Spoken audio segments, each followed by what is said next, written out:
Hello dears, welcome back. മധുരപ്പിടി ഇത് നിങ്ങൾ കഴിച്ചു നോക്കിയിട്ടുണ്ടോ? പാൽ വാഴയ്ക്ക, പിടിപ്പായസം, കായ്ക്കറി, കട്ടയും കളിയും എന്നിങ്ങനെ വ്യത്യസ്തമായതും രസകരമായതുമായ പല പേരുകളും ഈ റെസിപ്പിക്കുണ്ട്. അപ്പോൾ ഇത്തവണ ക്രിസ്തുമസിന് സ്പെഷ്യലായി നമുക്കിന്നൊരു മധുരപ്പിടി ഉണ്ടാക്കിയാലോ?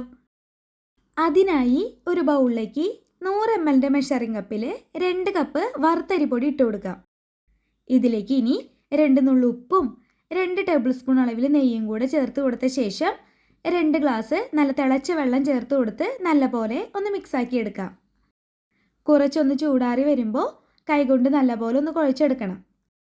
ഇതുപോലെ നല്ല സോഫ്റ്റ് ആക്കി കുഴച്ചെടുത്ത് കഴിഞ്ഞാൽ ഇതുപോലെ ചെറിയ ചെറിയ ഉരുളകളാക്കി ഉരുട്ടിയെടുക്കാം.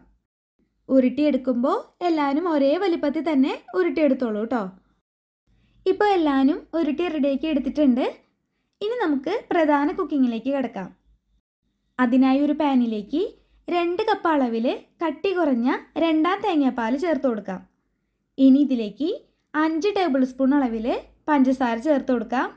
നിങ്ങൾക്കിപ്പോൾ മധുരം കൂടുതൽ വേണമെങ്കിൽ അതനുസരിച്ച് കുറച്ചുകൂടെ കൂടുതൽ മധുരം ചേർത്ത് കൊടുക്കാവുന്നതാണ് കേട്ടോ. നമ്മൾ ചേർത്ത് കൊടുത്ത തേങ്ങാപ്പാൽ നല്ലപോലെ ഒന്ന് ചൂടായി തിളച്ച് വന്ന് തുടങ്ങുമ്പോൾ ഇതിലേക്ക് ഇനി നേരത്തെ ഉരുട്ടി റെഡിയാക്കി വെച്ചിരിക്കുന്ന ഉരുളകളെല്ലാം ചേർത്ത് കൊടുക്കുക. ഉരുളകൾ ചേർത്ത് കൊടുത്ത് അപ്പോൾ തന്നെ ഇളക്കി കൊടുക്കരുത് കേട്ടോ. അങ്ങനെ ചെയ്താൽ പൊട്ടിപ്പോവാനുള്ള സാധ്യതയുണ്ട്. അതുകൊണ്ട് ഒരു 2-3 മിനിറ്റ് കഴിഞ്ഞ ശേഷം മാത്രം ഒന്ന് ഇളക്കി കൊടുക്കാം. ഇനി പാലൊക്കെ ഒന്ന് കുറുകി വരുന്നത് വരെ ഇടയ്ക്കിടെ ഇളക്കി കൊടുത്ത് വേവിച്ചെടുക്കണം. ഒരു 10 മിനിറ്റ് ആകുമ്പോഴേക്കും പാലൊക്കെ ഒന്ന് കുറുകി പിടി നല്ല വേവായിട്ട് വരും. ഈ സമയത്ത് ഒരു 1/4 ടീസ്പൂൺ ഏലക്കായപ്പൊടിയും കൂടെ ചേർത്ത് കൊടുത്ത് ഒന്ന് മിക്സാക്കി എടുക്കാം. ഇനി ഇതിലേക്ക് 1 കപ്പ് അളവിൽ നല്ല കട്ടി തേങ്ങാപ്പാൽ ചേർത്ത് കൊടുക്കാം. 1-ാം പാൽ ചേർത്ത് കൊടുത്തു കഴിഞ്ഞാൽ ഇനി തിളപ്പിക്കേണ്ടതില്ല. ജസ്റ്റ് ഒന്ന് ചൂടായിട്ട് വരുമ്പോൾ തന്നെ നമുക്ക് ഫ്ലെയിം ഓഫ് ആക്കാം. കണ്ടില്ലേ, ഇപ്പോൾ ഇതാണ് ഇതിൻ്റെ പാകം. ഇപ്പോൾ കുറച്ച് ലൂസ് കൺസിസ്റ്റൻസി പോലെ തോന്നുമെങ്കിലും തണുക്കുമ്പോൾ ഇത് കുറച്ചുകൂടെ ഒന്ന് കുറുകി വരും. ഇനി ഇതിലേക്ക് ഒരു കാര്യം കൂടി നമുക്ക് ചെയ്യാനുണ്ട്. അതിനായിട്ട് ഒരു പാനിലേക്ക് 1 ടേബിൾ സ്പൂൺ നെയ്യ് ചേർത്ത് കൊടുക്കാം. നെയ്യ് ഒന്ന് ചൂടായി വന്നു കഴിഞ്ഞാൽ കുറച്ച് അണ്ടിപ്പരിപ്പും ഉണക്കമുന്തിരിയും ചേർത്ത് റോസ്റ്റാക്കി എടുത്ത ശേഷം ഒരു നേന്ത്രപ്പഴം ഇതുപോലെ ചെറുതാക്കി അരിഞ്ഞത് ചേർത്തൊന്ന് വാട്ടിയെടുക്കാം. നേന്ത്രപ്പഴം നെയ്യിൽ നല്ലപോലെ വാട്ടിയെടുക്കുമ്പോൾ നല്ല ടേസ്റ്റാണ്.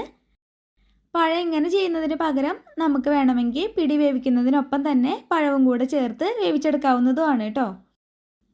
ഇപ്പോൾ പഴം നല്ലപോലെ ഒന്ന് വാട്ടിയെടുത്തിട്ടുണ്ട്. ഇനി നമുക്കിത് നേരത്തെ റെഡിയാക്കി ഇതിലേക്ക് അങ്ങോട്ട് ചേർത്ത് കൊടുത്ത് നല്ലപോലെ ഒന്ന് മിക്സ് ചെയ്തെടുക്കാം. കണ്ടില്ലേ, ഇപ്പോൾ കുറച്ചുകൂടെ കട്ടി പരുവായിട്ടില്ലേ? അപ്പോൾ ഇത്രയേ ഉള്ളൂ, നമ്മുടെ മധുരപ്പിടി ഇവിടെ റെഡി ആയിട്ടുണ്ട്. സിമ്പിളായിട്ട് ഉണ്ടാക്കിയെടുക്കാവുന്നതേ ഉള്ളൂ. നല്ല അടിപൊളി ടേസ്റ്റാണ്. മധുരം ഉള്ളതുകൊണ്ട് കുട്ടികൾക്കും ഇത് ഒരുപാട് ഇഷ്ടപ്പെടും. അപ്പോൾ ഇത്തവണ ക്രിസ്തുമസ് സ്പെഷ്യലായി ഇങ്ങനെയൊന്നും ഉണ്ടാക്കി നോക്കിയിട്ട് ഫീഡ്ബാക്ക് അറിയിക്കണേ. റെസിപ്പി ഇഷ്ടപ്പെട്ടെങ്കിൽ ലൈക്ക് ചെയ്യുക, ഷെയർ ചെയ്യുക, സബ്സ്ക്രൈബ് ചെയ്യുക. അപ്പോൾ അടുത്തൊരു റെസിപ്പി വീഡിയോയിൽ നമുക്ക് വീണ്ടും കാണാം. അതുവരേക്കും ബൈ ബൈ. Thank you.